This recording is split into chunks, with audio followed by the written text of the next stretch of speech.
Today we'll be taking a look at changing the up faders on my spare mixer, which is a Pioneer DJM 400 small 2-channel mixer. Probably know the kind by now. I've bought a pack of 2, not a pack of 12, a pack of 2 new faders to put on the mixer. Now obviously if you're looking from a 4-channel mixer, you're obviously going to have to spend more money and buy 4 new faders. I think that's obvious. Unless of course you've only got the odd 1 or 2 that's functioning or is broke and you want to replace them, that's fair enough. Now there's Alps faders that you can get for the Pioneer mixers, such as this 400, and there's also the genuine Pioneer up faders. These are the genuine Pioneer up faders that I bought on eBay. They're about $6.99 for a pack of 2, and whether Pioneer make their own faders in-house or whether they are just the Alps faders anyway or not, I don't know, but there is that choice there that you can buy Alps faders for the up faders or just genuine Pioneer ones. So we'll take a look at that today. Okay, first of all we're just going to need to take off all the fader tops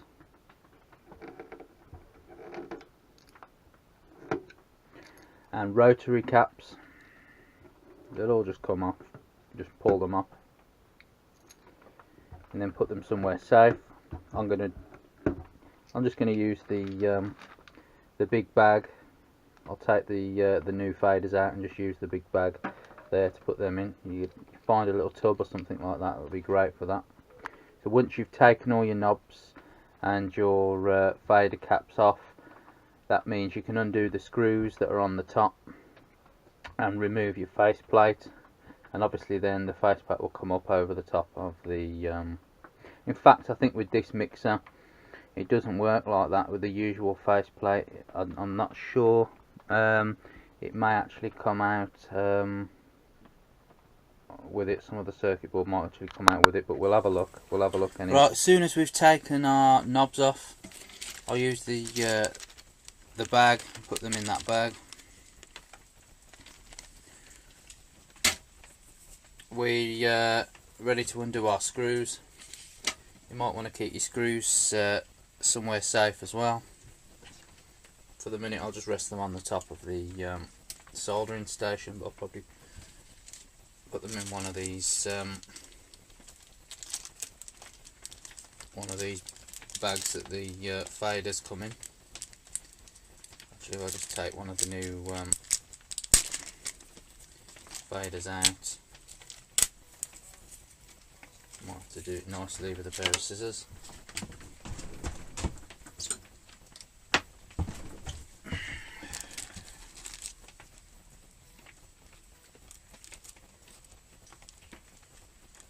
There we go.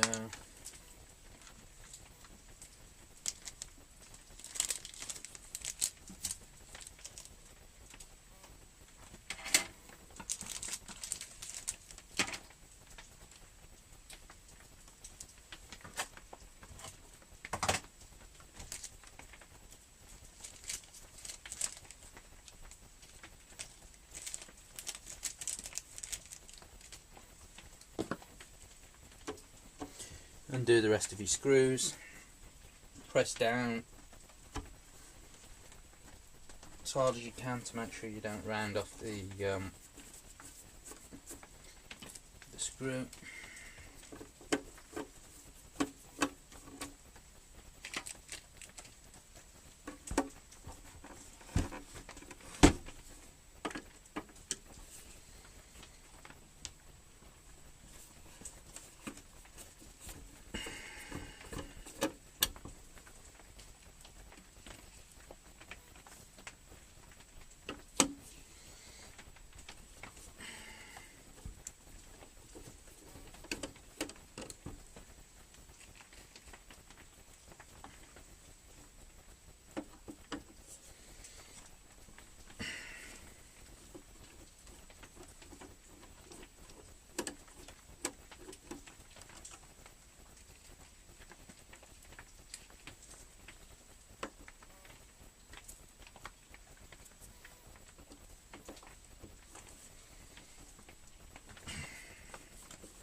Now I said I don't know with this mixer, usually you take the faceplate off and you look at the front, but because of these nuts are here on the top of here, there may be some still attached to the faceplate underneath. So we'll have a look to see exactly what is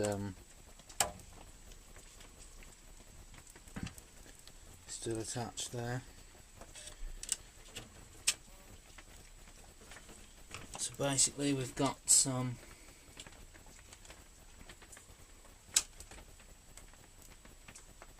ribbons joining some certain parts there onto there still. We don't necessarily, as you can see there,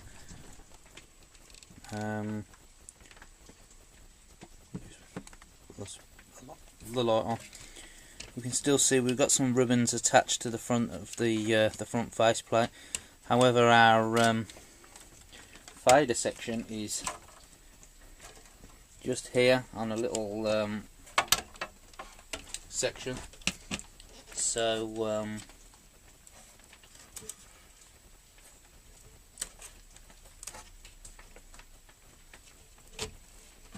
we can actually get at that. Looks like there's in the factory there's been some masking tape put across. They usually do some. There's two actual screws on the front. You can see our fader section there. We've got a screw there and a screw there, which holds our fader board in place by the looks of things. So if we can just take that screw off there, that might be a different screw to the ones that we've taken out of the so you might want to use a separate bag for that. Be a different screw to the ones that we've taken out of our the top of our faceplate. So again, we'll just undo this second screw.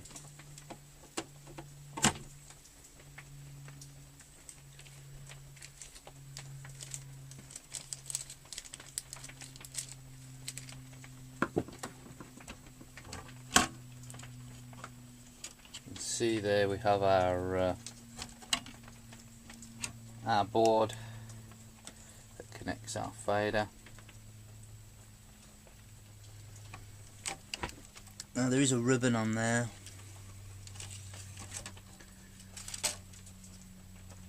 I'm not too sure at this moment in time just how whether that's just put in or whether there's a lock on that ribbon to hold it in place on this point in time. Whether sometimes some ribbon locks on circuit boards pop off or they pop out, so you have to be careful with that one. Some of them that they just pull out. That one just pulls out. There we go. So that one just pulls straight out there. You can just see that. You can see the ribbon there. That ribbon there just pulls straight out from that place there.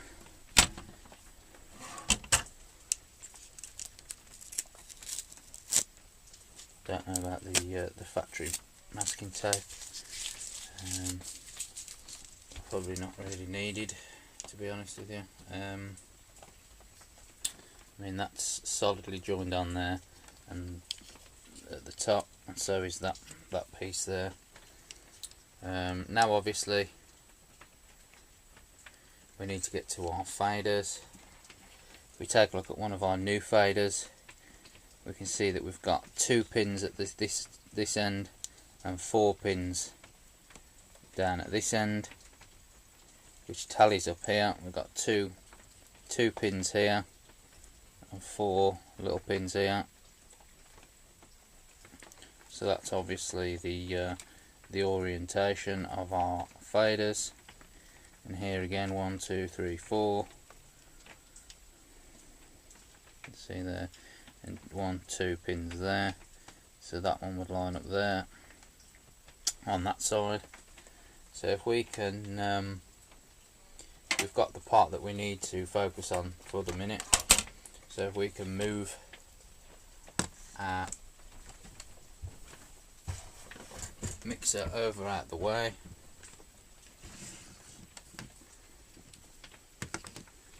Now obviously we need to get this plate off that covers it, and we're going to need some precision screwdrivers to do that. This may actually just be able to remove these 2 here while we have it.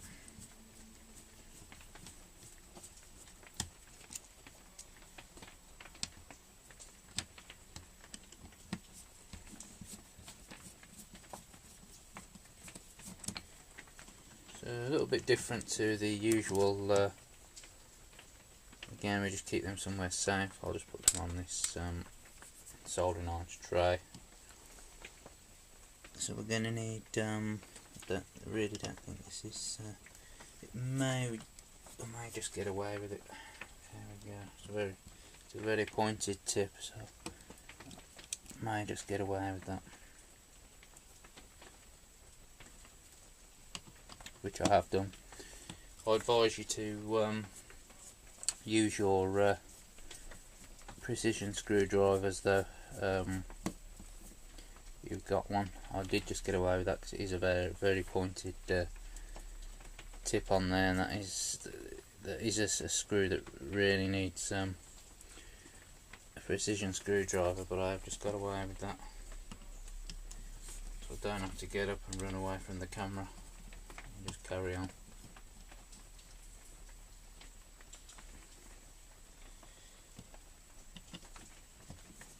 It needed to be quite a pointed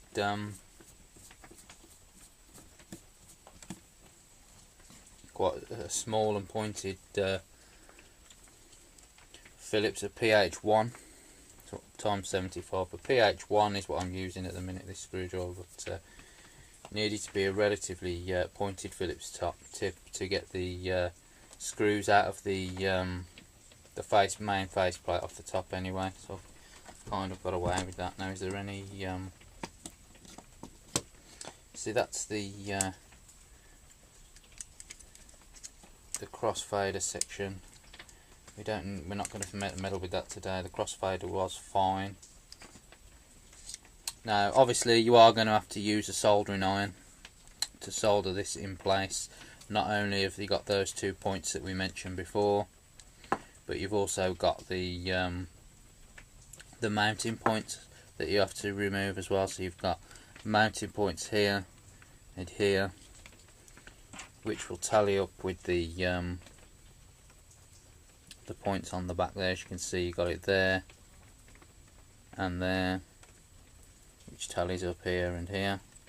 The same, exactly the same for the other side. The middle points there and there, which is the anchoring points, if you want to call it that.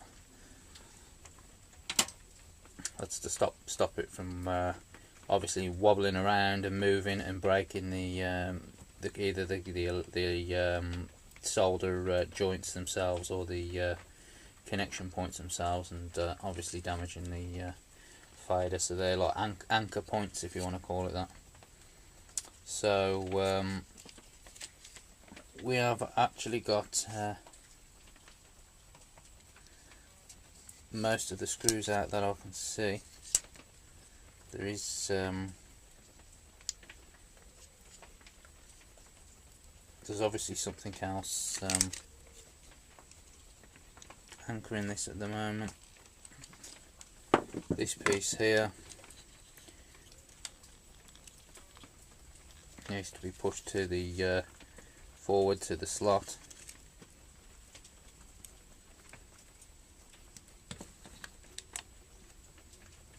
for a starter, as do these side bits here and here and here and here. They'll need to be pushed out the way so you can get to the board.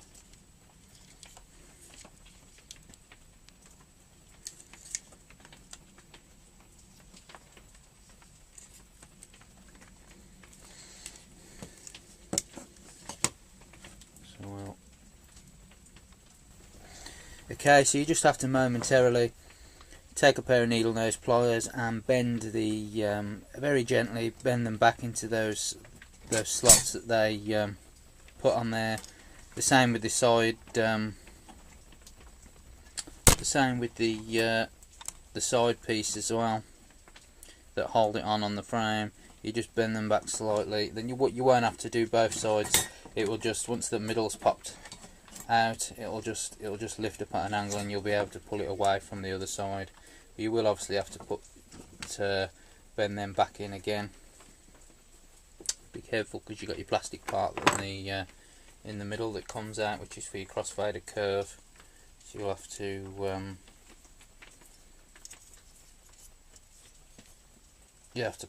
make sure you don't lose that and put that to one side with your frame. Now if we take a look at the obviously we've got our soldering iron here ready, and we'll be trying out the HK998D 2-in-1 soldering station, but we'll just be trying the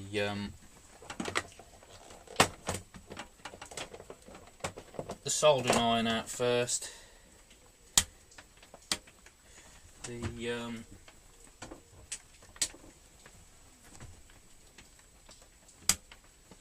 We'll just be trying out the soldering iron first. Try a temp of around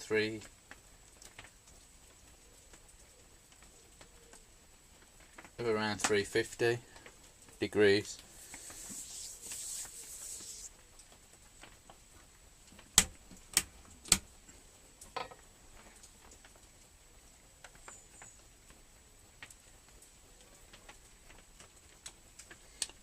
Oh, make sure you take that rubber bit off the tip protector first.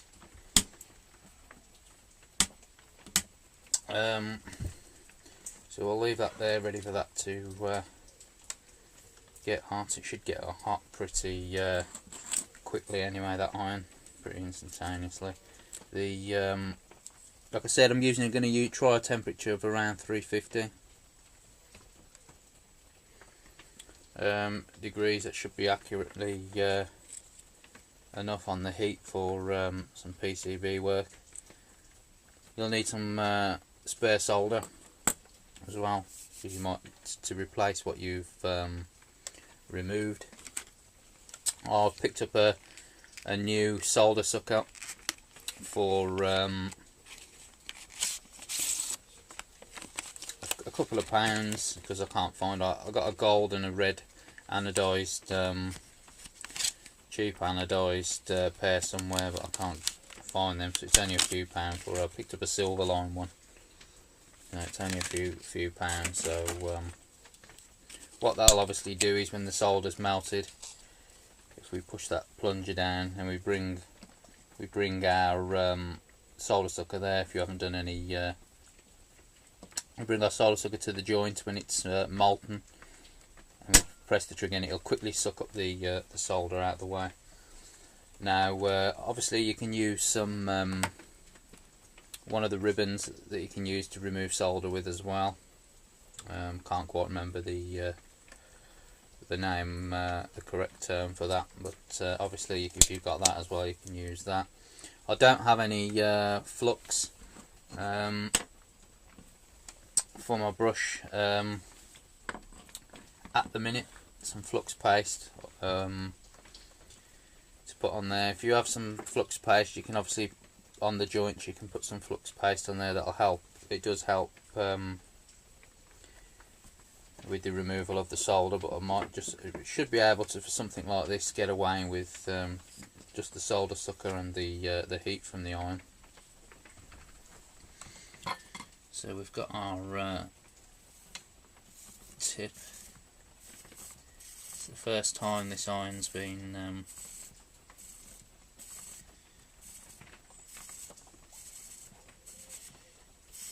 being used. You can see a little bit of just a little bit of black mark on the very end of the actual tip. So we'll try and give that a bit of a clean and rub that off best as we can. We'll clean up the tip. So we'll try on one of these anchor points, see if the heat's enough.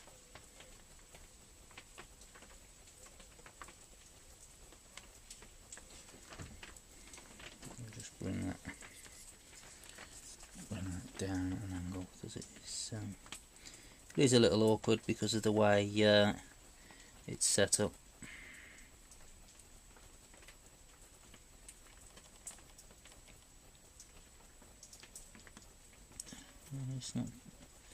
It's not melting the solder particularly.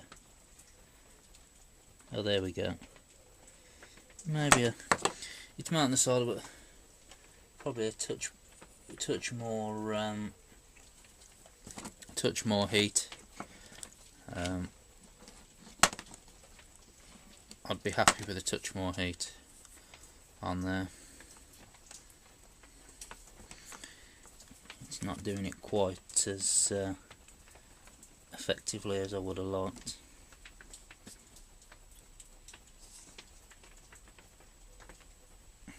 So we'll heat up the joint with the iron.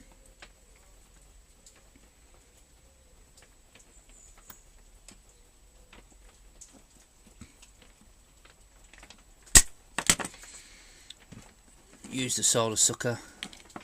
We've removed some, like I say,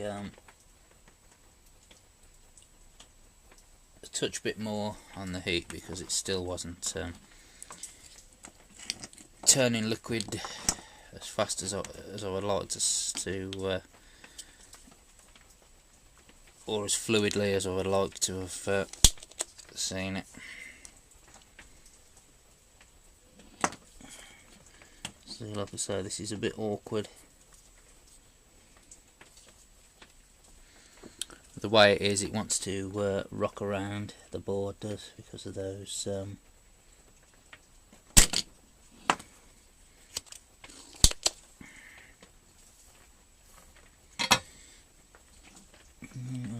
might need to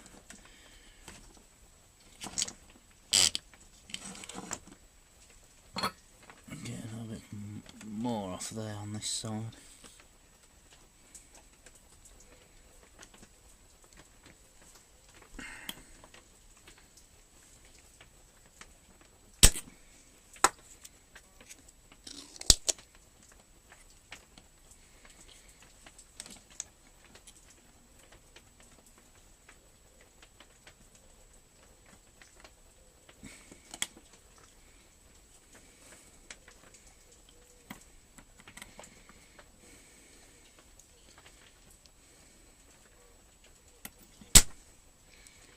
I think that's free, so I'll move on to the next one. There we go.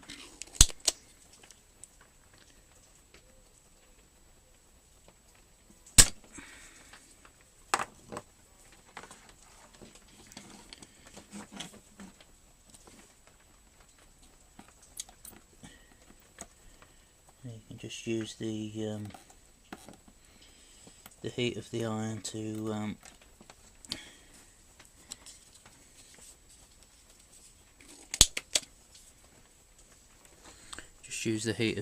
free the side that the anchor point comes to. You can just give it a bit of a push with the iron as well once it's free and the solder's molten, so you can push that a little bit further this way to help free it. For that kind of thing, this kind of tip, the angled tip, but I haven't got one for this iron. That kind of tip is better for that kind of thing. So we'll just give it a little nudge to the centre, and any remaining lingering solder that was still holding it there is obviously melted at the same time. Give the solder iron a clean off, and you can see, you just see the anchor point is free now around there, because I don't have any of that the ribbon of I can't recall the actual proper name for it, but you have that ribbon that you can use to suck up the solder, which usually does a good job. But these are heat proof. They have a heat proof tip on these. They do the same. The good old solder sucker will do the same kind of job.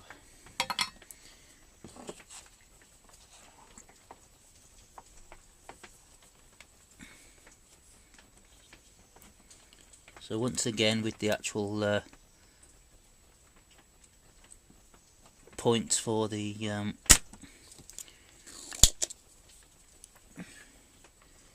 fader, where it connects to the actual board itself, you can see the track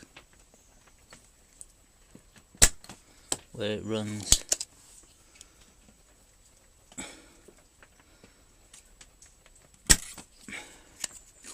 We need to free these points from the PCB as well.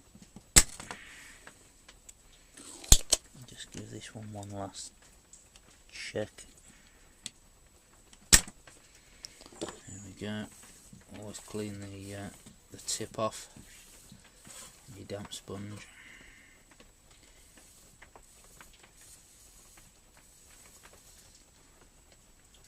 See this iron, there is some slight marks on there on the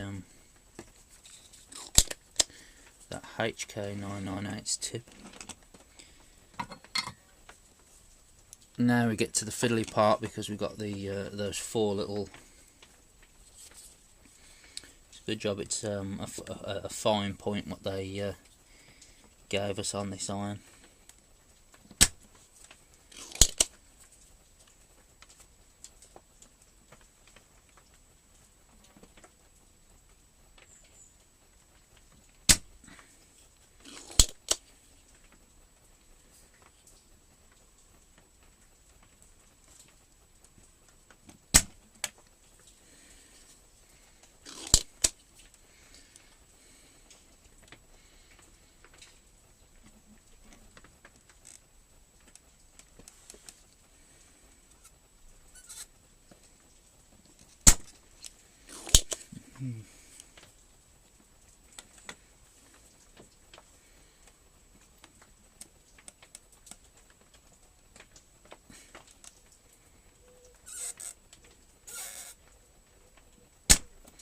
This joint doesn't seem to want to melt, so I'll give it just a touch bit more temps. There we go, it's starting to go now. There we go, so that's probably a more ideal temp for this particular board. I have noticed that usually these kind of circuit boards for most electronic equipment and audio equipment seems to be really nice and easy to melt, but motherboard and graphics card solder these days seems to be real cheap, nasty lead type solder, or whatever the solder is. It's cheap and nasty and thick and hard for it to melt. That's what I've found on those devices, but this stuff still seems to be relatively okay. There was a few joints there though that needed a bit more heat to melt, so I'll try. I think this one might still just need a little bit more solder removing. There we go.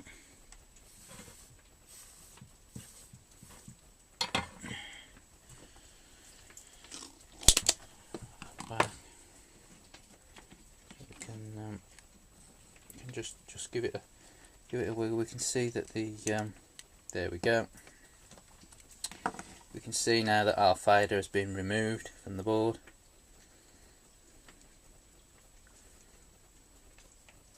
It is the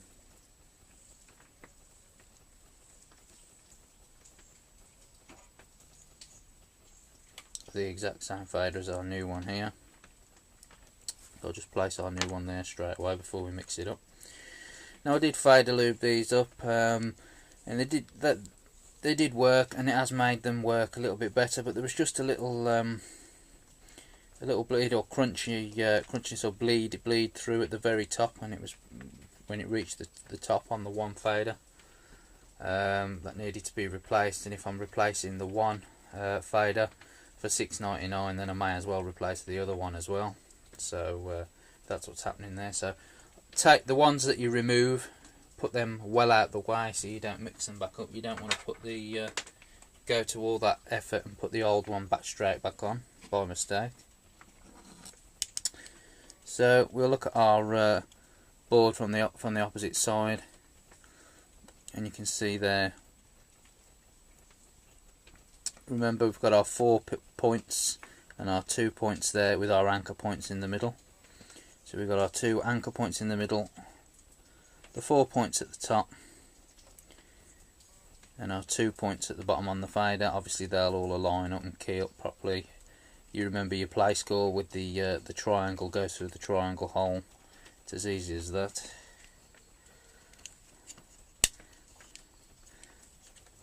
There we go. We'll place that upside down, and what we don't want to do now is we want that to be as flat on the board as possible. What would be a good idea actually would be to we'll go with the factory's masking tape idea that's just come into our head, and if we can get some masking tape of our own. I've got some masking tape because I use it for decorating and things like that, so I'll just use some masking tape to make sure the just because of how it is, because of the faders where they stick up and it's awkward, as we saw a minute ago when we was trying to undo it. It's just so we can make sure that we get our which is this fader, isn't it? Yep, there we go. Just so we can make sure if we press that down that our fader is flush down with the board, and when we turn it upside down and solder it in place, it remains flush with the board. It doesn't move. Obviously, once we've soldered it in place, we can then peel the masking tape off. But that's so, because when we put it back in our mixer, it's going to need to be flush. It's not going to be like a component, like a resistor or a capacitor, where you can get away with it floating ever so slightly, a millimetre or two above the top of the circuit board. So once we've got that flushing in place, we need to resolder our points again. Now we may need to just give, if we take a screwdriver or I forgot there, or a pair of pliers or something, and those anchor points that we had, just make sure that they're near the as close as you can get them to the edge, so the solder will actually reach them. This time, obviously, you want to really make sure your tip's clean, because you're resoldering the joint. Obviously, you just need to heat the joint up. Actually, we should tin the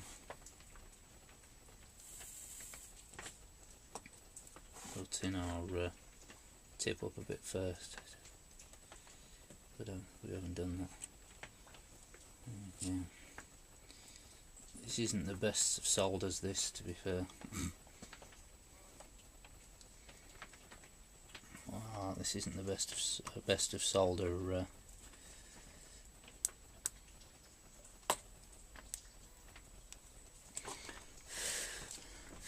So I think this solder is a bit cheap. So once we tin the end of our tip up with the solder, we can heat our joint.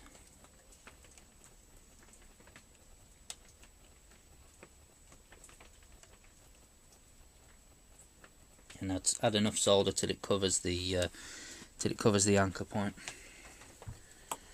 the whole circle of that anchor point. So you go there, that one's been done and that one's been done. And clean up our tip. Obviously now make sure that you keep cleaning your tip. We can see that we've tinned our point with some solder now nicely. Now we have to do the connection points to the track, the important points now. So we heat that up.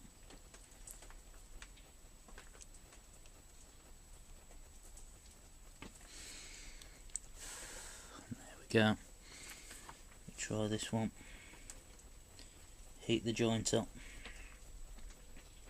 Apply the solder.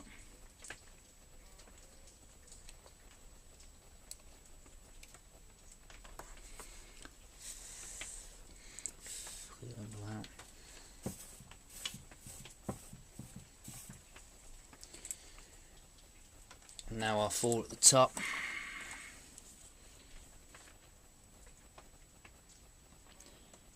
Yeah, it's a bit. I'm just checking the because they are a bit. No, these are a bit close. I'm just checking to make sure that there's no risk of bridging the making a joint and shorting across and bridging. You see, so I was just checking that. But it seems to be okay as long as you put a sparing amount of solder on at first, and then see how that flows and see if it covers the whole of the joint like that, which it does. You shouldn't need to worry too much about it bridging.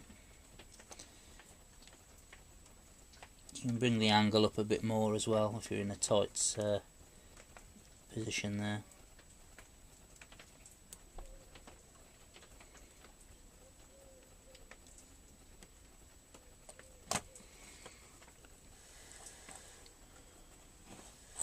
So I need a bit more.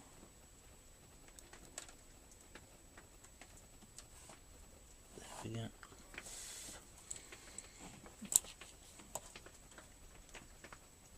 So if you bring the angle, if you're in a tight angle, if you bring, instead of bringing it in like that across, you can just bring the angle up slightly, because these are very close. Not as bad as a lot of chips on your IC when it comes to computers though. So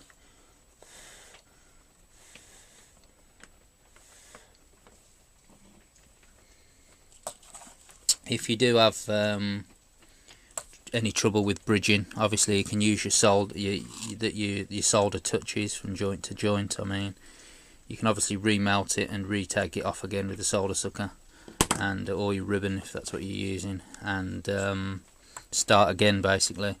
And if you're not sure when looking at it, obviously if you've got a magnifying glass, you can zoom in on that, or obviously even a digital camera with a zoom function can actually help as well if you don't have a magnifying glass to hand.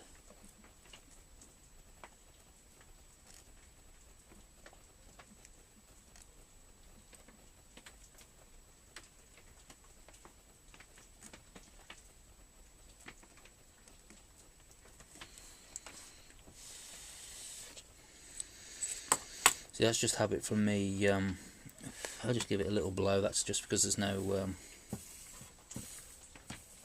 I've got the workshop door open, but there's no obviously there's no extraction for the fume, so I'll just give it a blow. So obviously the blow is obviously going to help it set straight away as well, but sometimes you know you want it to flow and set properly. You don't want it to you don't want to blow on it and then have it set halfway down the you know, the electrode. So so once we've done that, I'll just switch to a macro mode so we can take a look at the soldering points. Okay, so if we zoom in,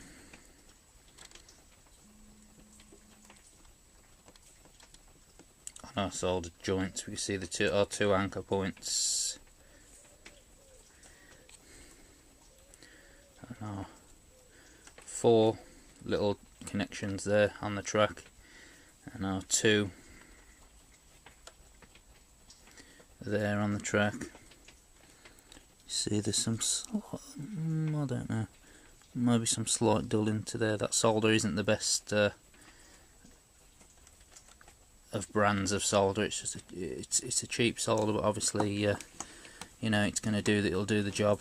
Do the job for here. I think it's a roll that came as a free roll of solder that came with a soldering iron or something or other. I did have a tube of multi-core, but that's exactly the same as my solder suckers. That seems to have gone walkabout. It's probably actually in the same place, wherever that is, and when I was cleaning out the shed I've probably just placed it down somewhere. So obviously, like I say, you need to check the 4 that are close with a magnifying glass, or if you've got a camera with a zoom similar to this macro function, to see if there's no bridge in there. If you do bridge the across the joints, you just remelt the solder again and suck it all away with the soldering iron, or if you use that the ribbon of solder remover. I'll think of the actual proper name for it and I edit it in but my mind's gone blank on that at the minute. Okay, so once we've done that, we can switch our attention over to the other side of the other fader. We just do exactly the same thing again. Just clean our tip. Just do exactly the same thing again. Start with the anchor points. Just move that solder out of the way. Start with the anchor points.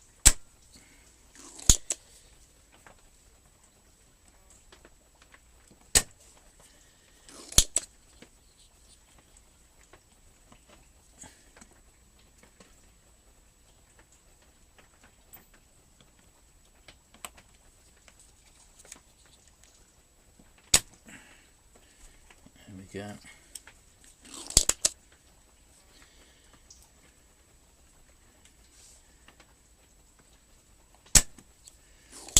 Just be careful these two weren't the same. There was one that side, but there's 2 little components here that's mounted on the surface.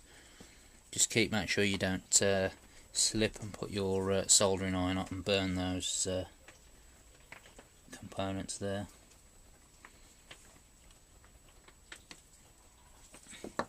Again, we'll just use the heat from the iron and give it a little nudge, the anchor point into the centre.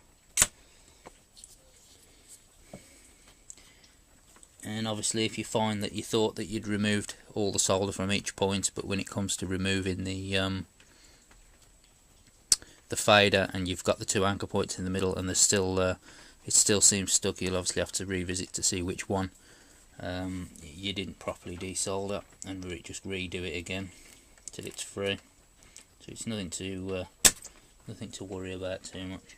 Now, these tips on these solder suckers, like I say, or they should be anyway, depending on how much of a cheap one that you got, should be relatively heat proof, so they shouldn't really be that bad on that kind of a score. Then again, I have seen a few in the past that have started to look a bit knocked about at the top. The solder sucker obviously kicks out solder as well after so long that if you push it all the way down, that pin comes out and helps eject some solder, but you might still have to pull a little bit out. Because obviously when you've sucked up so much, then obviously it starts to show and act up a bit like that. but at first it won't because it hasn't hardly had anything in it. So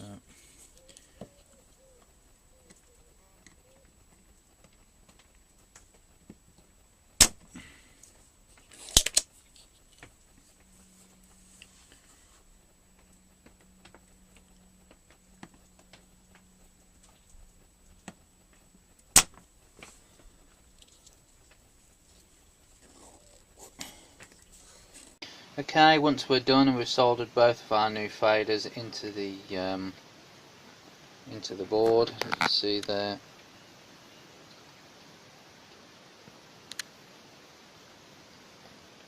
And there.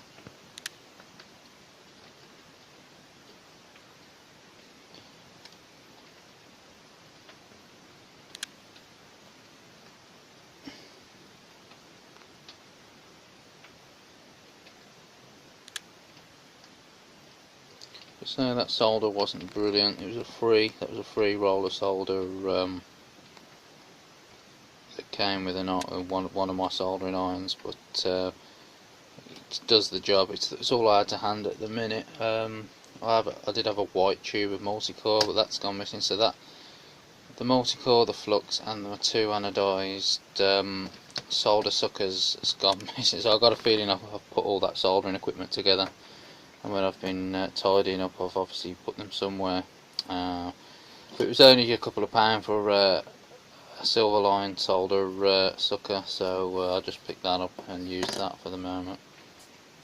Like I say, you can pick up any solder sucker for around that price, about £2, £1.50, something like that. They're not expensive now.